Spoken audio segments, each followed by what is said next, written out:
Hey guys, welcome back to another episode of Masters of Marketing. Today I have somebody on who's a second time guest at this podcast. Um, this is Cathy McPhillips. Cathy is the Chief Growth Officer at the Marketing Artificial Intelligence Institute. Prior to that, Cathy was working as a Vice President of Marketing at the Content Marketing Institute, Director of Social Good by Be the Change Revolutions. She has also been a founder of her own marketing operation as well, which was McPhillips Marketing. On top of that, she's also a media and digital marketing director at Kona Grill. There's also more on your profile that I'm not going to get into as well because I didn't go all the way back, but I went far enough back, let's say. You did. As the chief growth officer at the Marketing AI Institute, she leads the growth efforts for the AI Academy for Marketers and Marketing Con, which is the MAICon or MAICon, which is the annual Marketing AI conference, which is also run by the Marketing AI Institute. And as I mentioned, with Cathy's history in content marketing, marketing leaderships, and the service sector, nonprofit, and corporate marketing, as well as small business ownership, she loves sharing how AI can power the marketing that we are all doing today. So, again, as I said, Cathy's been on before, but so much has changed since the last time we had Cathy on that I thought it would be a great idea to have you back on again. So, welcome, Cathy, again. Well, thank you so much. I was excited to see the invitation to return. Good, good, good, Yeah, good. How are things going at the Marketing AI Institute? Is it wild? it is a little wild. It's been good though. It could be worse, right? We're growing. We have a lot of people that are learning about us and learning ways that we just have so much free content out there to help make AI accessible, approachable, actionable for marketers and business leaders. So it's really fun to help people figure this out. Yeah, absolutely. Absolutely. I mean, there's so much out there at the moment when it comes to tools, AI tools that are going to solve all the world's problems and solve all the problems of the marketer. And I know it myself as a marketer that it's like super overwhelming. And that it's like, I don't even know where to start sometimes. It's like, everybody, you need to be using AI to do everything. And I'm like, okay, well, where do I start? Like Yeah. and I think everyone's like, oh, the world of marketing has changed forever and it's never going to be the same and it's completely run by AI. And I'm like, I'm not really like I hear what you're saying, but I'm not really seeing that, to be honest. I don't what's your stance on the world when it comes to AI and marketing at the moment? Yeah, I think, if people are listening and they're just starting to dabble in it, you're not behind yet. You're getting close, but you're not behind yet. There still is a lot to learn, a lot to do. But I feel like those that are really succeeding right now are the people that are figuring out one use case, one small way that AI can impact their job, their day, their business. And once they figure that out, then they can learn to pilot another program, scale what they've already done.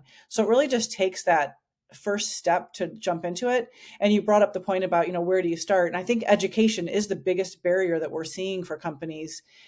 It's like it's so overwhelming. And and I'm our target audience. I've been doing this a long time. Obviously, you read my bio, and that just means that I've been around a long time. But as these decades have passed and I've been doing things certain ways for years, then it's like, oh, now I need to shift the way I've been learning and how I've been trained to figure out how to put this new technology to work for me. It's overwhelming. So I'm seeing it for myself, just running the marketing for our company. It's like, how do you start? And it's, again, we just preach, find a use case, find something tangible, find something you can measure, and find something that's going to have a big impact on your business, even if it is just doing things like editing your podcast or helping you with outlines or helping you with some strategy or research and things like that. It's just find that first use case and just start testing. Excellent. Yeah, I think one of the interesting, because you mentioned use cases there, I've found in the past, I was probably 3 or 4 weeks ago, I was working with somebody who was trying to interpret a large data set. And to do that, what we did was we got a paid license of OpenAI and basically uploaded the data set into OpenAI, I think via CSV, if I'm not mistaken. Yep. And then started asking the AI questions around the data based on some of the questions that we were looking to, based on some of the questions we were looking to have answers for. And although it's like it's not able to tell me exactly what I'm looking for immediately, after an hour of digging deeper with the AI, and I mean with the AI, it meant it was learning more from me, from what I was trying to find out from it based on the data that I had provided to it. It was that we were then able to extract some answers that would have taken us probably a week to get by just us trying to crunch that data ourselves. Absolutely. So that's like a real use case, like because again, I've got marketers coming to me being like, "What the heck do I even use it for?" You know, Yeah. And I I think think, that the chat GPT, that was just such a good intro for a lot of folks saying, oh, this is AI. This is something I could actually start using. And it's really and in my opinion, the least exciting way to use artificial intelligence is through generating copy. When you talk about data sets, I did that for our MAICON for our conference, where I put in all of our forecast or all of our trends from the past 5 years of conferences to figure out our forecasting for this year. And there is the whole thing about, do we want all of our data in these tools? We've got a Teams license, so it was safe, but I also stripped out so much of the data. So if someone got their hands on it somehow, they really wouldn't know what it was. yeah, So I put all of it in there, and it was like, okay, do you think about our conferences have happened during COVID, pre-COVID, post-COVID, all of these different variables that come into play that are going to affect those numbers somehow. But help me find some trends so we can have some semblance of forecasting for this year. And then I can ask the tool, and maybe you did the same thing. What am I missing? What questions am I not asking? What are some things that you would like more information on so I can help you extract better data for us? Am I looking at a trend that's really an anomaly? All of these things that, take us so long to look at data and figure it out. These tools are able to help us do that and just think through things better and smarter and faster. that's really good. Yeah, I mean, I think you've hit the nail on the head there. It just makes things a bit faster for us, not a bit faster, much faster, right? And you as a marketer can get more accurate information more quickly, right? Whereas in the past, for me to try to dig through that, I would probably need somebody from the IT team to help me at Mm-hmm. least like manipulate the data, extract the data, then manipulate it in a way for me, or at least somebody that knows what they're doing when it comes to working with larger data sets. In the past, I've worked with data scientists, for example, that have crunched it in a BI tool for me, and within the BI tool, then I'd be able to see, okay, this is the this is the trend that we're seeing. But even interpreting that trend, that afterwards, I would probably need to lean on somebody that would know a bit more around data than I would as a marketer. Right. But now it's not that I need to get rid of the data scientist. That's not what I mean here. But for that specific use case on the marketing side, it frees up the time from the data scientist that's not there just to crunch marketing numbers, right? Agree. Like I was just going to say that it doesn't, some of these tools just kind of democratize access and ability to do some things, but really the experts are still needed to go, look at the data. Or like you said, this was a very small use case for you to run some numbers to figure out some way that you could use this actionable data to take your next step. But really, the Power BIs of the world are so critical for so many other things. And even the tools that I'm using for some generative AI things, it's helping me do that skill I didn't have before. Yeah. But really, I'm better off with an expert, but our team is lean, our budgets are small, so it helps me do some things that I wouldn't have otherwise been able to do. Yeah, exactly, exactly. Tell me a bit about MAICON, or MAICON. Like, when is it? Has it already happened this year? When is it happening? What's the latest with it? Yeah, well, it has not happened yet this year. It's October 14th to 16th here in Cleveland, Ohio, and we're expecting about 1,500 people. So we've Okay, grown substantially. Year one was 250, and then 2023 was 700. Last year was 1,100. So we're trending toward 1,500 this year, which is really exciting. We have crazy man. it's great. It's so much fun. It's my favorite. It's my favorite week of the year. That's awesome. Is And it? this year, we got like 280, I believe, speaking submissions for about 50 or so spots. And I really love is that this year there are so many really good stories. Before it was like aspirational, here's what might be happening with AI, here's some big picture thinking, where this year it's like I had a I had a problem, or I had a use case, and here's the tool I used. Here was my solution. Here's my results. So there really are some actionable stories, and that's what we all learn the most from. Even the most seasoned marketers and business leaders are like, Just give me an example. Help me understand this better. And that's what we're really getting a lot of submissions for this year, which is super exciting. That's awesome. That's awesome. And as well as that, it's such a nice position to be in where you're getting submissions rather than having to chase, right? Like that's Correct. the Correct. And we do still chase a little bit because we want to make sure we've got a diverse lineup, that we have more perspectives, that it, as much as we love recurring speakers who have done really well on the stage, we want to find new voices and new stories. So we do the legwork of making sure that it's not just our community that's submitting, that we are finding people that may not know about us that really should be on our stage, just so we can expand our horizons a little bit. Sure. No, that's really cool. Well done. That's really good news. Like 1,500 people. That's awesome. That's really great. We're Good not there stuff. yet, but we're trending according to my AI Yeah, forecast. according to your AI forecast. Right. So no, you'll be fine. You'll be fine. Don't worry. But so like we've mentioned some use case. You've mentioned there that even having speakers that have mentioned, or the people that have submitted to be for speaker slots to be talking about specific use cases that they've seen. You're so close to it, right? Marketing and AI, market AI and marketing. Um, what are some of the more interesting use cases that you've come across?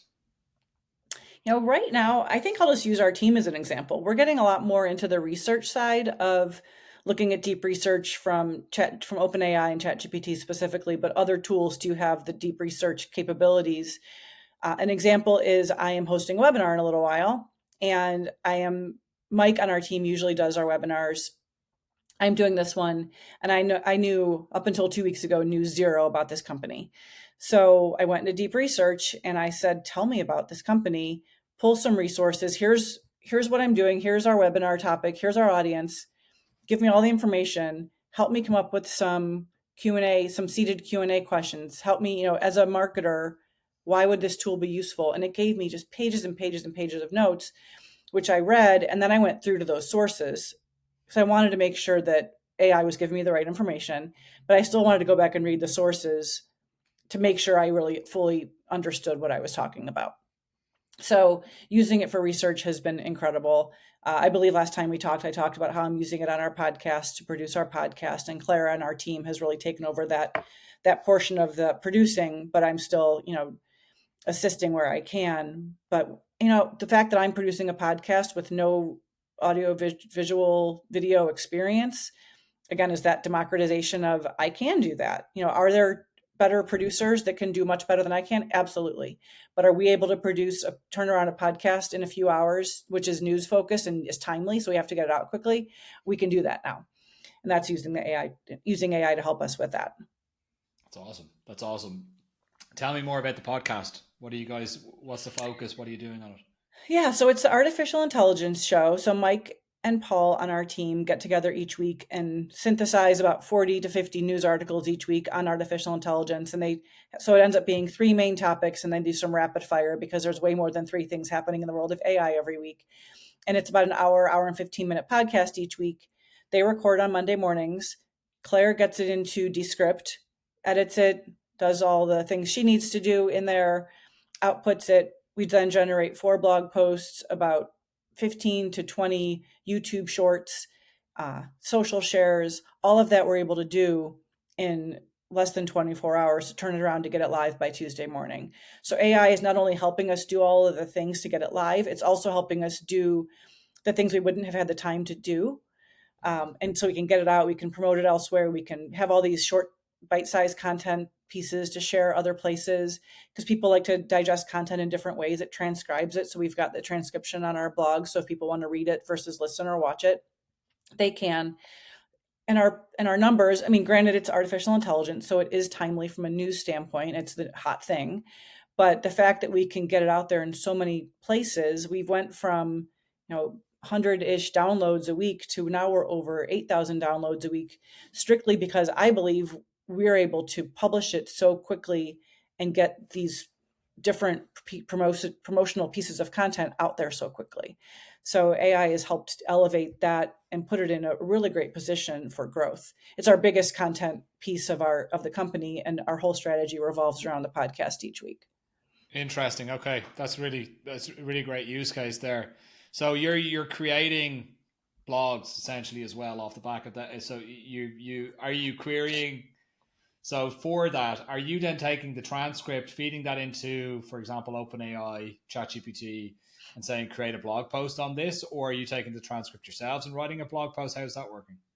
So we're transcribing it through Descript, and then we Yeah, are taking, say it's the first topic that Paul and Mike discuss. We'll cut and paste that transcript, put it into one of the tools, and say, can you generate a 500 to 700 word blog post based on this topic? And because it's Paul and Mike's words, it is our IP. So we are able to turn that into a blog post and something that we can publish and own. And then Mike does a heavy, heavy edit of that. He doesn't use it verbatim. He wants to make sure that they pulled Paul's quote right, that the context was right, that the nuance, all of the things that we want to make sure. And then just so it sounds like us. Does it match the tone of our blog, of our company? So he does go in and give it a hard edit, but gosh, that just saves him so much time from that initial, okay, let's start writing about that first topic. And then so we generate 4 blog posts each week, our amazing. show notes page, and then the topics each week. So it's just so fast to be able to do that using artificial intelligence. But That's again, back to the whole copyright thing, it does come back to those are their words. So that's a good use case of repurposing using AI, and we still are owning that content.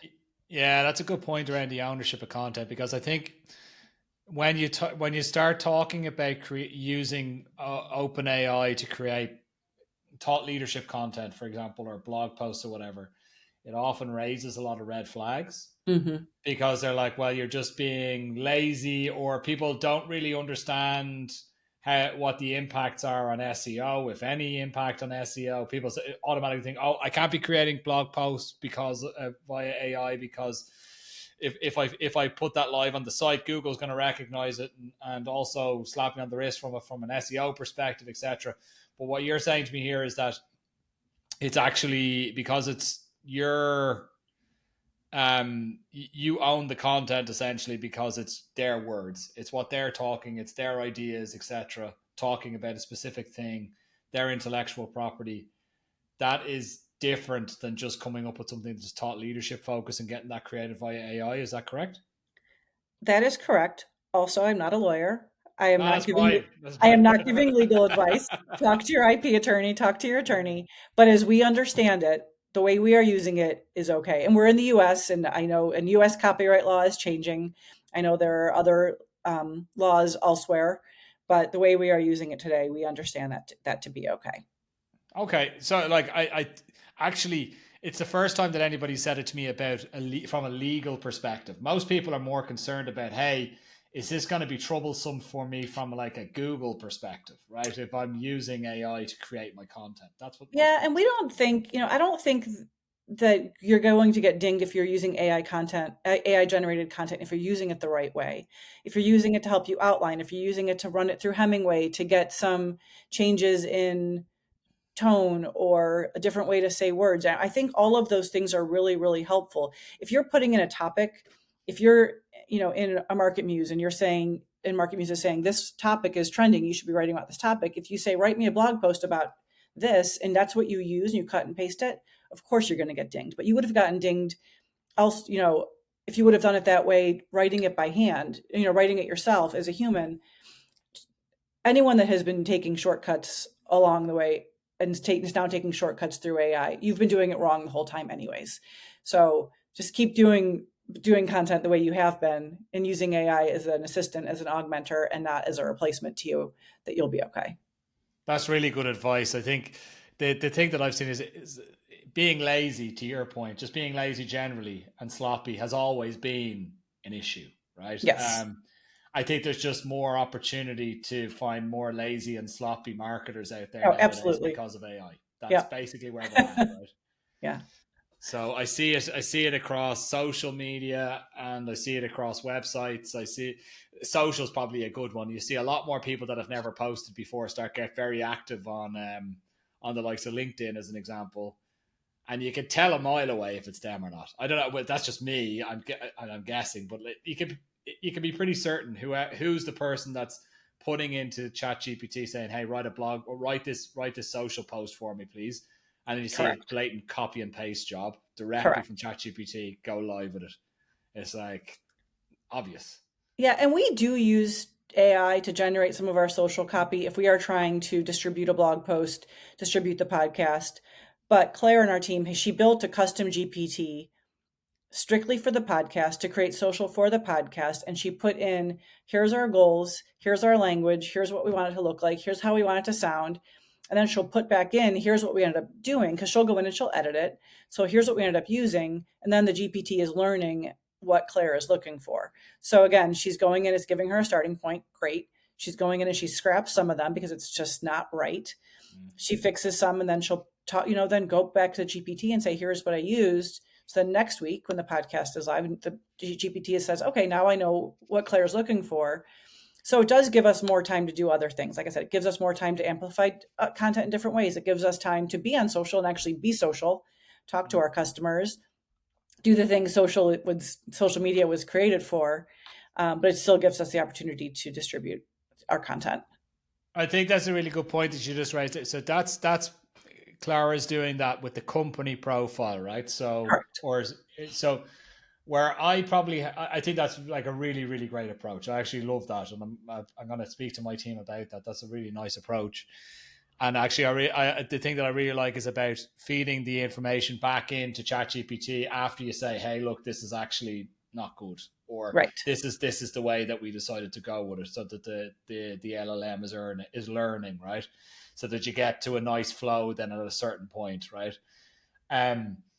The issue where I have is when people do it with themselves, because the one thing that I don't think AI is ever going to be able to replicate is like somebody's emotion and how somebody brings something across. I just don't. That's just my personal view on it. I think there's a certain element of like a personality missing from it, and I think when I see it on social, that somebody in their own personal profile is clearly doing what you've just described there. I think it's obvious. I don't know, but maybe it won't be in a little bit of time, perhaps not. But I still think like the personal brand building yourself, I think is still something. Maybe I'm just too old school on this. Something that maybe you need to still focus on yourself. Use ChatGPT as a crutch, perhaps, to help you, or as an assistant, as you said before, but not like the main driver of how you see the world and how you think.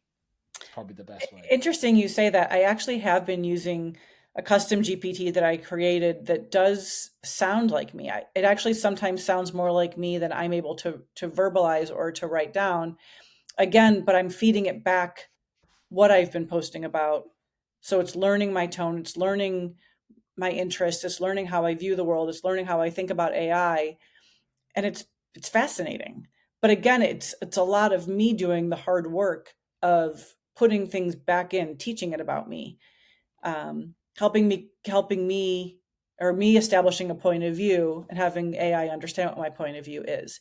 Because everyone on our team comes to this AI thing from a very different perspective. Paul's an agency owner. Me as working for 30 years in marketing and figuring out how does this now help my job. Mike from a journalistic approach. All of us, Tamara on our team is a yoga and wellness coach. How are we all viewing this, and the way that we can use AI to help us make sure that we are staying on point with how we view how staying true to ourselves is really helpful. I can write something. I very rarely, if ever, write something like ghostwrite something for Paul, but I have tried writing an email from the Institute, and I said, can you make this sound more like Paul? And it did. And I showed it to him and I said, what do you think of this email? He's like, this is really good. And I said, yeah, AI helped me write it to sound like you. And he was like, that's crazy. So it's fun to play around with and just see what's possible, whether we use it or not. I'm gonna have to get you to give me that what you're using there to create your own voice. That's super interesting. It really has just been me playing around with it. But on our website, and I'll send you the link if it makes sense to include in the show notes, but Paul did a webinar in January called Co-CEO, where he built a GPT of himself, basically. So he has this strategic partner that he talks to, when he is trying to figure out what's the roadmap for AI for the company, what's our education platform going to look like over the next 12 months, that he has this banter and this conversation. And he went through this hour-long webinar where he showed prompt by prompt how he built his own GPT. So that might be something that one of the listeners could use to kind of figure out how to navigate custom GPTs. Excellent. Okay. Definitely send it on to me. I'll put it in the show notes. And with that, and then I built a co-Paul. So that I use it when I'm thinking about, okay, I want to approach Paul about X, Y, and Z from a marketing perspective, a growth perspective. What are some questions Paul's going to ask me? What are some things that what lens is the CEO thinking about this through, and what can I mitigate now before I go talk to him about these things? So it's very interesting. I use it way more strategically than I do for generating copy. That's interesting. That's really interesting. Okay, you have to send that on to me. I'm going to take a I look at will. that. I will. Absolutely. And with that, Cathy, we've just come up on time. So again, thank you so much for jumping on it. We could talk about this for hours. I know, I could. I really appreciate you coming on and having a chat with us again. We'll have to have you on for a third time. That would be fun. Yeah. Who knows what will come up to talk about next time. Exactly. Hey, look, we're going to share everything, where to find you, etc., in the show notes. I guess the best place to find you personally is on LinkedIn, I guess. Probably LinkedIn is the best. Perfect. I'll make sure that that's shared in the notes as well, and then we'll also make sure that there's links to the Marketing AI Institute, and also we'll try to push MAICON as well, so to make sure that we're driving some traffic to that towards that would be amazing. Sure thing. Well, thank you, Cathy, and we'll see you again soon, I hope. I would love that. Thank you so much. Sure. Guys, it's been another episode of Marketing Masters. Thank you for tuning in, and see you again next week. Thanks, Cathy. Thank you.